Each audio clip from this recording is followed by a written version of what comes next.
Hello and a very warm welcome to the Internet of Things Made Simple. I'm Larry Humor.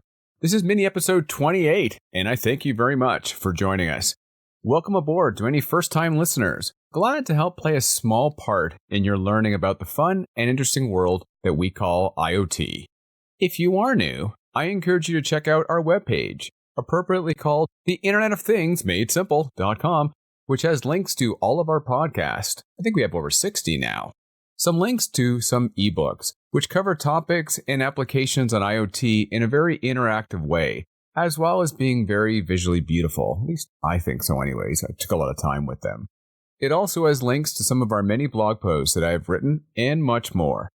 Finally, the best way to keep up with the new episodes for this podcast, which I tend to post sometime on Wednesdays, is to subscribe to this podcast using your favorite podcast service. This allows you to listen to the podcast over your morning coffee or during your morning commute on Thursday mornings. While you're at it, maybe leave a comment if your podcast service allows you to do so. In this episode, we're going to take on a bit of a controversial topic, automation. Depending on whom you talk to, it's either going to be the best thing that's ever happened or the worst thing for our society. We're going to examine some of the positive things about automation, and yes, there are some things, what some issues are, and there are a bunch of them, how you can better prepare yourself and your kids for it, and we're going to talk about the title of this podcast. Why is it a good thing that automation will replace the average worker, with average being in quotes? I think the answer might surprise you. So to kick things off, let's spend a second to cover what exactly I mean by automation, as it can be a bit of a wide-ranging topic. The idea of automating tasks is far from new, and has an incredible influence on our lives already today. Everything from the car that we drive that replaced horses, to tractors and combines that replace thousands of workers in the farms, to the ability for us to do much of what we do online, are definitions of the broad term that we call automation. As I've stated before, people are quite hypocritical in many ways when it comes to automation. They openly fret about thousands of factory workers potentially losing their job, but little is said about many others who have lost their job due to innovations, like online booking of travel, the bank machine, and the self-checkout option at stores. Sure, some people will put up their own protests by ensuring they use only cashier-enabled checkouts, but did you book your last flight using a travel agent, or take out cash by going into the bank and seeing the teller? See, a lot of hypocritical behavior here. Nonetheless, most of the previous automation either had to do with replacing the muscle power of humans with machines or providing an interaction point for customer service. But for most jobs involving some kind of specialized skill or training, the ability to replace you was never there. This is where things change. This is where the next phase of automation differs, as it will have just as much ability to attack the jobs of skilled white-collar workers as it will those in traditional blue-collar jobs. In fact, considering the often higher compensation that goes with those white-collar jobs, one can argue it'll make more financial sense to replace those jobs rather than a lower-paying blue-collar one. Now that I have your attention, here is first why this may be a good idea. Quick, if I say liberal arts graduate, where are you imagining that they work? While the answers can definitely vary, I have to think that Starbucks is a common answer.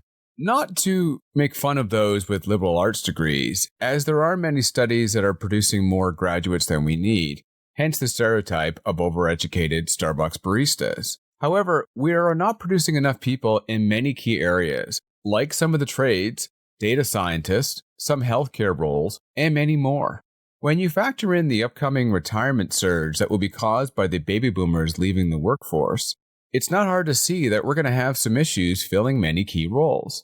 This is where automation can help. One important thing to remember is that when automation first hits a particular role or job, it doesn't generally go after the person's job entirely, but it's generally used to offload some of their workload. Just look at the Amazon warehouse. Sure, there are a ton of robots, but there are also a ton of humans. The robots take on the roles of lifting heavy boxes and other grueling tasks, while the humanoids focus more on the items that are not as easy to replace with machines. I don't doubt for a second that the team at Amazon is working every day to find ways to replace the workers entirely, but it does show you that, to start, they often work in tandem with robots. I see this happening for many roles. Take some of the tradespeople. I don't see robots building a home anytime soon, but it might take on some of the grunt work, maybe replace some of the clerical efforts, and maybe make the job a bit safer, just as starting points. This will allow the tradesperson to have more productivity and to be able to focus on things that are specialized. It will also help to reduce the strain on the system caused by boomers leaving the workforce. The same holds true for the healthcare needed to provide for the graying of the baby boomers. As I mentioned before, automation will help to solve the care crisis that's been brought on by keeping them safer and in their homes longer. If you want to know more about this, tune in to our July 4th episode, also called Mini Episode 23, on how IoT is enabling this. So now that we've covered some of the positive sides of automation, and to reiterate, this bears repeating, automation has been part of our lives for over a century and has powered many things that we take for granted today in day-to-day life. Our food is cheaper than ever before. We are benefiting from the reduced cost of air travel, and our lives are healthier and safer than our previous generations. But here's the negative side. This round of automation that we're expecting, the one that's powered by IoT ironically, is unlike anything we've ever seen before. I think most people can grasp how a machine or software could replace a factory worker, maybe a farm worker or a cashier. It might not be as easy to grasp how it's going to replace a parole officer, an accountant, writers, and much more. And this isn't even factoring in the expected millions of professional drivers that it will replace. Automation is going to reduce the number of roles in just about every industry. So the first bad thing about it is, obviously, it puts people out of work. Yeah, it's going to create a number of new jobs in the technology sector, but many of those jobs require much more training and skill than the jobs they're replacing. That factory worker might be able to train for a different role, but many that will be needed in the future require characteristics that they might not have. As I've discussed before, we need to put together a much larger scale plan on how to deal with this. The second issue has to do with income inequality. Right now, many countries around the world are seeing the highest gap between rich and poor that they have seen in a century, if not ever. Automation tends to disproportionately hit the lower income brackets first and harder in the first waves, and this will be an issue in the upcoming elections in the US, I'm sure. The final issue is that it often causes more issues than it solves. In an upcoming episode, we're going to look at some of the issues that cities are discovering when they try to become smarter. This ranges from potential security issues to a lack of available talent for new roles to how it often does not provide the return on investment they were expecting. Stay tuned for that episode in September. To round out the episode, let's talk about the most controversial part of this podcast, the title. Why is it a good thing that automation replaces the average worker? The reason I had the word average in quotes is not so much to do with the profession it's replacing, but rather the worker themselves.